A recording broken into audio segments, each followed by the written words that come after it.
Hola, buenas tardes, Día Político por TSI. Don Lester Ramírez, ¿cómo está? Muchas gracias, Ramón, por la invitación. Siempre un honor estar con el orgullo de Marcala, ¿no? Entonces, Mire, este hombre cuando va a Marcala le encanta tomar y traer el cafecito de altura. Sí. De altura. Abogado, ¿cómo está? Gracias por invitarme a producción. Encantado de estar con Lester, ¿verdad? Y lo mismo, pues, aquí de nuevo, aquí en esta casa, de nuevo. ¿Listos para ver los partidos por la Corporación Televicentro o escucharlos por HRN o seguir por tunota.com? Totalmente, ¿Listos? pues ahí estamos listos. Y es lo que hablábamos con Lester. Lester, ¿qué es lo que tú decías? De que la analogía que... Hoy vamos a dedicar el análisis con analogías de fútbol, ¿no? El VAR, offside, revisiones. tarjeta Aunque este amarilla, mundial va roja. a implementar algunas reglas que creo que va a ser más expedito el fútbol. Sí, ¿Y a sí. quién le va a usted, Lester? Yo le voy a Países Bajos, Holanda. Países Bajos, Holanda. Tuve la ¿Y oportunidad. en América? ¿Con quién simpatiza? Yo voy con Argentina. Argentina. Sí. ¿Usted? Brasil en América y Alemania en Europa. Ah, bueno, coincidimos ahí. No coincidimos porque yo le voy a España, siempre. No, en Europa y en Furia América, roja. pues Argentina, ¿verdad? Bueno, No, España tiene un cuadrazo. No, tiene un equipazo. cuadro. Casi todo el Barça. Los del Madrid estamos molestos por eso.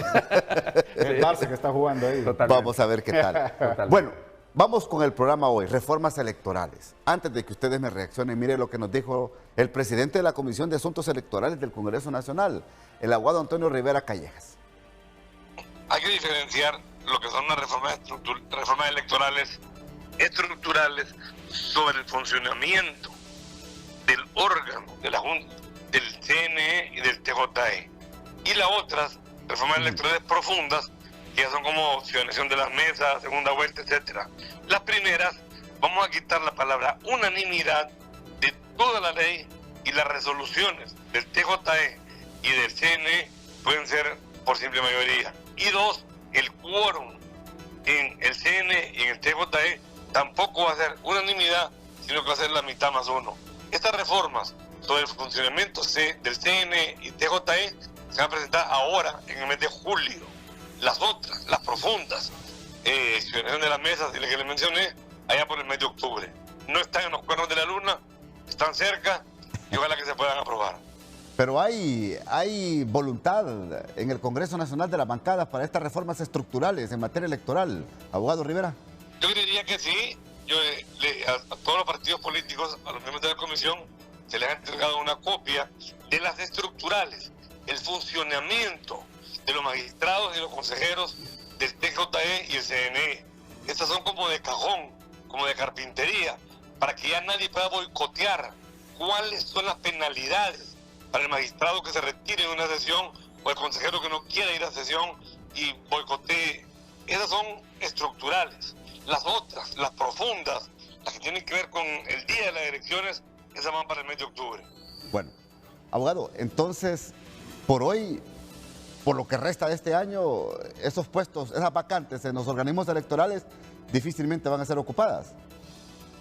Muy difícil, Ramón, muy difícil. No hay voluntad política de los partidos. Bueno, comienzo con usted, don Lester, su reacción.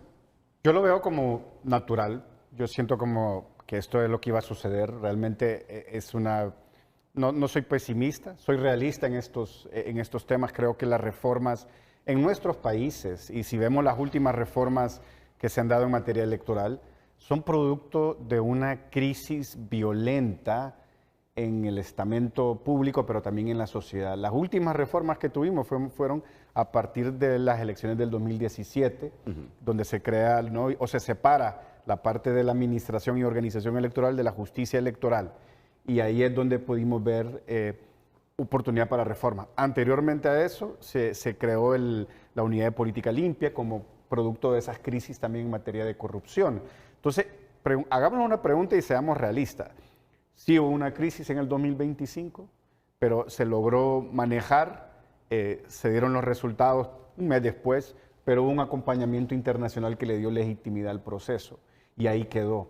La ciudadanía también, si podemos ver, quedó muy satisfecha en el hecho de que se resolvió. Tarde o temprano se resolvió. Entonces, los ingredientes para una reforma profunda desde el ámbito social y del ámbito país no están presentes. Okay. Los que hay son reformas técnicas, que es lo que está hablando y lo que menciona el diputado Rivera Callejas. Y eso yo creo que es la ruta natural de esto, ¿no? Nos olvidamos entonces de verdaderas reformas, de reformas estructurales en materia electoral. Fíjese que profundas. es una pena en realidad porque venimos saliendo de una crisis, comparto lo que dice Lester, sin embargo todo se ha obtenido en base a fuerza, ¿verdad?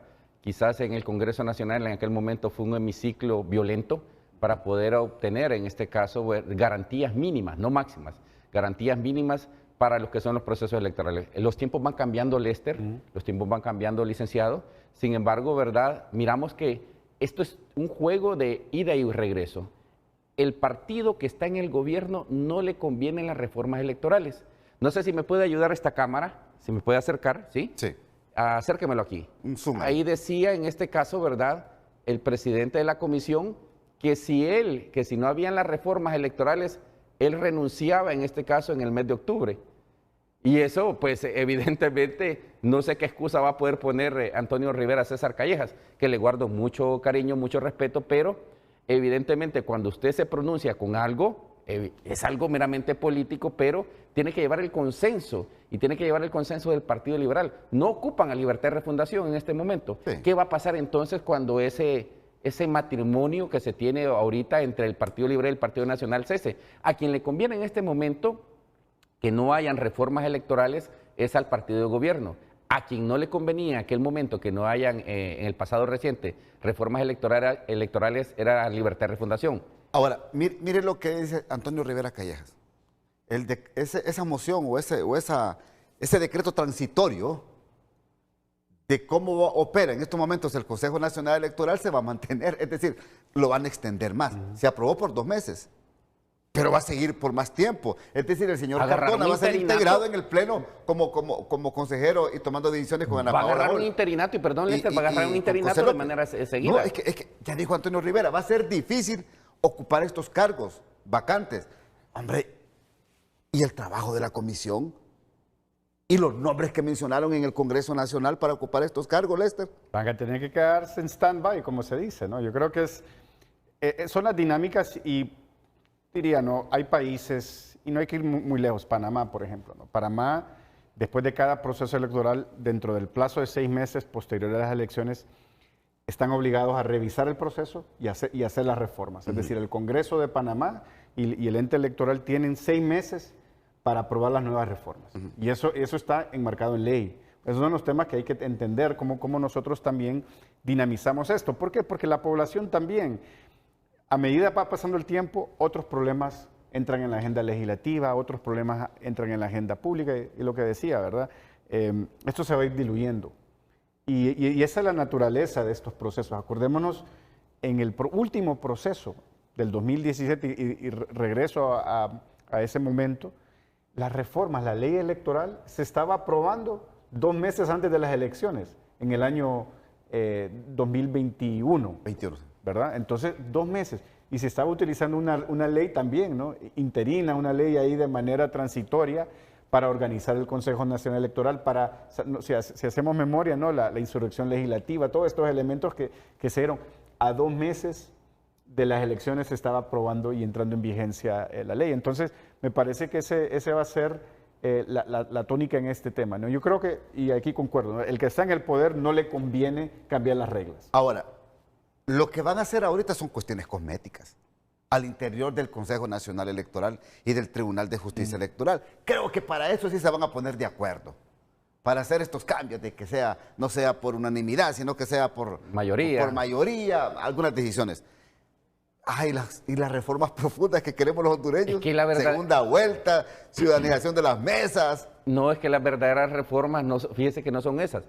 Respeto, pero no comparto. Lester, yo creo que las verdaderas reformas deberían ser la despolitización de los entes electorales. ¿De qué me sirve entonces una segunda vuelta si quien va a contar los votos son ellos mismos? ¿De qué en realidad sirve la ciudadanización de mesas si en realidad van a estar en la mesa los ciudadanos? Pero ¿quiénes van a estar en los entes electorales? Los mismos de siempre. Entonces, ¿qué es lo que sucede? La verdadera reforma es, en este sentido, que se despolitice el sistema, ¿verdad?, electoral y que no haya presencia, sino que haya presencia ciudadana en lo que son los entes electorales. ¿Cómo debe entrar sociedad civil? ¿Cómo debe entrar el pueblo hondureño en esta exigencia, Lester?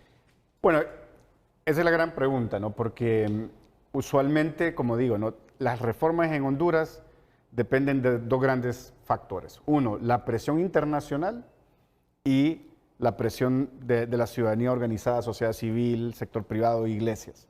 La pregunta es, ¿existen esos dos ingredientes en este momento? No, no existen. Entonces, lo que usted dice, la realidad política es que hay incentivos para mantener el status quo. Y esos incentivos no cambian si no hay presión externa. Y ahora mismo no hay presión externa. Y es que no es suficiente el informe de la misión de observadores de la Unión Europea. Es que no es suficiente el informe de OEA. Es que no es suficiente los informes de gobiernos amigos que vinieron a ser veedores del proceso electoral. No es suficiente. No es Esto suficiente. para que entiendan en Honduras que hay que hacer reformas estructurales en materia electoral. La clave de una reforma en Honduras, especialmente en materia político-electoral, son crisis profundas en el procedimiento de cómo elegimos y participamos. Por ejemplo, a mí me parece un tema que es muy importante y creo que incluso las mismas organizaciones de sociedad civil que están en estos temas lo están dejando por fuera, y es el tema de la violencia política. Esos son temas que hay que abordarlos. ¿Por qué? Porque con la violencia política lo que creamos no solamente es miedo e intimidación, perdemos confianza en el sistema. Comparto en realidad. Sin embargo, yo creo que en este sentido, ¿dónde va a quedar varada todos estos participantes?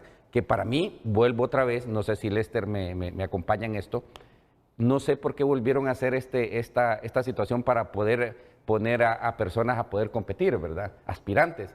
Si solo van a completar entonces el periodo que hacía falta. 2029. Entonces, por eso mismo, ya habían aspirantes, ya habían personas que habían participado. Entonces, hubiesen hecho lo mismo con el fiscal general, a poner a participar. Entonces, la misma temática o la misma tonalidad se hubiese tenido, así como se eligió al fiscal general de una lista anterior, de la misma manera se tuvo que haber elegido tanto a los del Consejo Nacional Electoral como al Tribunal de Justicia Electoral, que los participantes pasados. Por eso es necesario hacer una revisión a esas leyes de esas comisiones evaluadoras. Es necesario hacer una revisión a esas comisiones evaluadoras. Totalmente. Para que esto garantice transparencia. Me tengo que ir a la pausa y ya regreso en el Día Político por TS. Mire el análisis que nos está haciendo acá Fernando.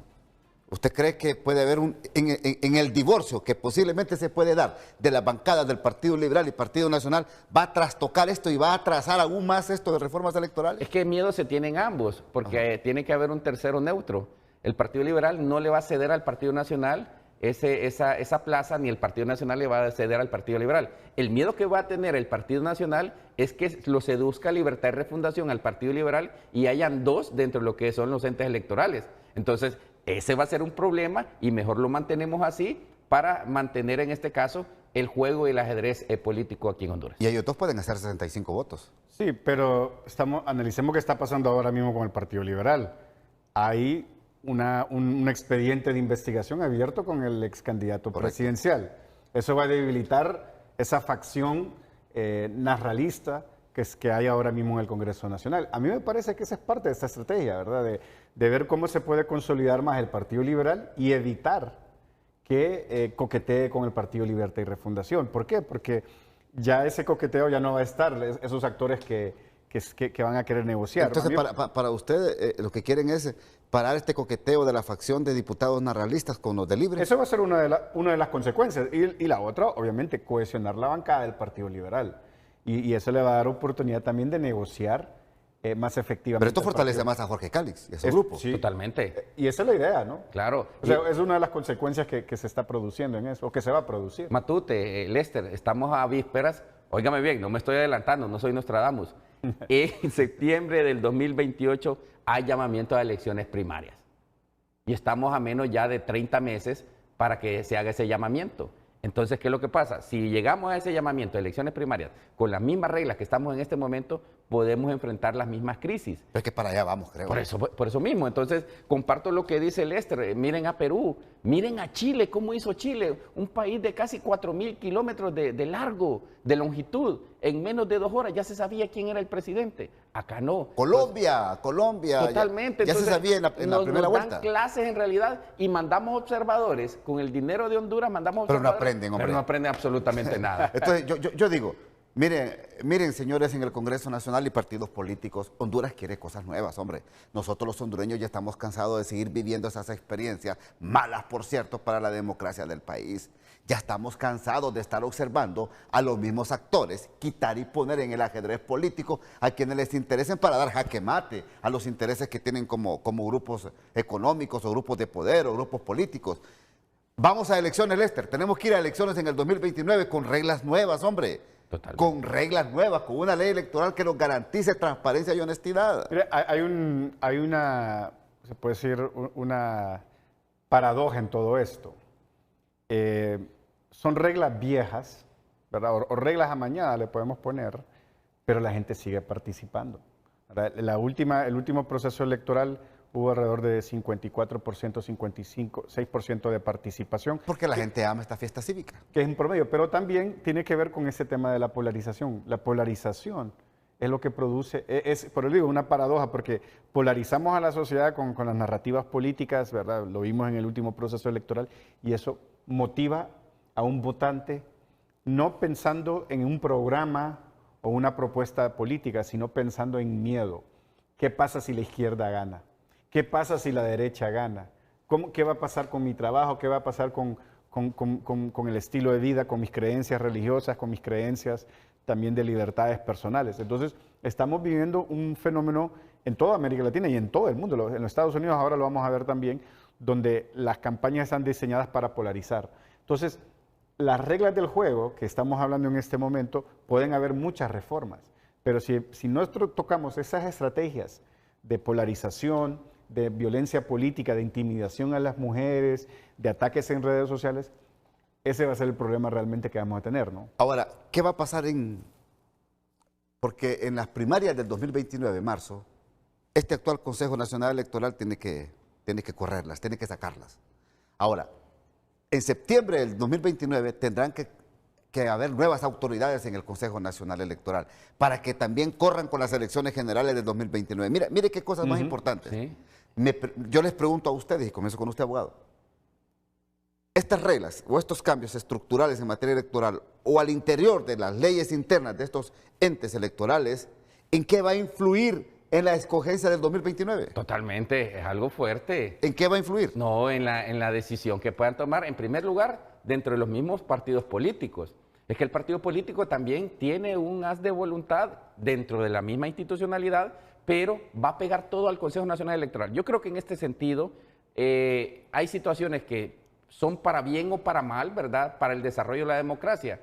Y lo decía Lester y comparto con él. Aprendamos de los países que vienen surgiendo, que cada 6 meses Panamá lo hace, que nosotros con Julio Larios interpusimos ante el Consejo Nacional Electoral, Lester, una situación para las 16.167 actas, un chip para cada uno, que solo costaba $2.50 y se podían llevar. No quiso el Consejo Nacional Electoral. Propusimos en este caso, y hacemos la propuesta de manera formal, inclusive ante el Consejo Nacional Electoral, que el TREP tiene que ser permanente. Es algo eminentemente técnico y me lo hizo saber el ingeniero Julio Larios, que es una persona entendida en la materia y que me dice, mira Fernando, si tenemos un TREP permanente y lo saben utilizar, no vamos a estar pagando con esa cantidad de millones de lempiras por ese TREP que es evidentemente mentiroso. Bueno, pero ¿cuándo concluyen estas autoridades? Yo creo que el 8 o 9 en septiembre del 2029. 2 días después es el llamado a elección, es el llamamiento a elecciones generales. Miren, yo no quiero pensar. Es que van a seguir, que están haciendo una jugada política mire, de que los que elijan ahorita se queden por otros periodos más. Además de eso, bueno, hay una tormenta perfecta porque no solamente se elige al CNE ese año, se elige a la Corte Suprema. Ese año, bueno, la Corte Suprema nueva va a tomar posesión en 2030. Creo que el fiscal también, ¿verdad? Por ahí, 2028, por ahí. Sí. Pero ahí va a haber la tormenta perfecta porque se van a conjugar todas estas elecciones de segundo grado y va a haber una negociación muy fuerte.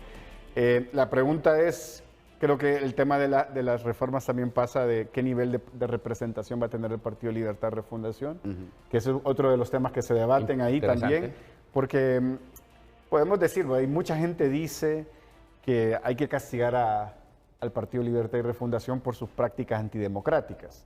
Pero si los castigamos por sus prácticas antidemocráticas, no estamos siendo también antidemocráticos nosotros al castigarlo, ¿verdad? Entonces, es saludable al sistema castigarlo de esa manera, sabiendo de que en otras ocasiones los otros partidos también han participado en actos también donde se han saboteado el proceso democrático. Okay. Entonces, eso es un poco que hay que también tomarlo en cuenta. ¿Qué tan saludable es para el sistema en el largo plazo castigar a un partido, ¿no?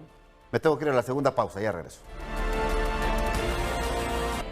Bueno, si en la tabla del ajedrez solamente son manejados por liberales y nacionalistas y saquen a Libertad y Refundación, entonces, ¿qué va a pasar con este partido político? Fíjese que puede haber un debilitamiento, y lo platicábamos extracámaras, y ese debilitamiento puede hacer fenecer a lo que es el Partido Libertad y Refundación, que quede en este caso como un partido pequeño, como un partido bisagra. Sin embargo, ese es parte del ajedrez político, es parte de lo que vive Honduras en el diario vivir, valga el juego de palabras, ¿verdad? En el hemiciclo legislativo, Ajá. que es donde se cuece, donde se cocina, si se puede llamar así, la permanencia o no de Libertad y Refundación. ¿Por qué digo esto? Porque todo va a depender si puede llegar a seducir Libertad y Refundación, hacerle creer a los demás y lograr 86 votos para lograr obtener, ¿verdad?, lo que es una representación en los entes electorales. Pero en esta recomposición, ¿cree que esa sea la intención para Libre? Bueno, la verdad es que Libre no solamente va a perder representación en el CNE, acaba de perderla en el Ministerio Público. El Registro Nacional de las Personas también tiene representación, posiblemente la pierda. En el Instituto de Acceso a Información Pública también la va a perder. En la Corte Suprema de Justicia también la va a perder. Entonces, Tribunal Superior de Cuentas. Tribunal Superior de Cuentas. ¿Por qué? Porque no tiene los números en el Congreso Nacional, eso es, ¿verdad?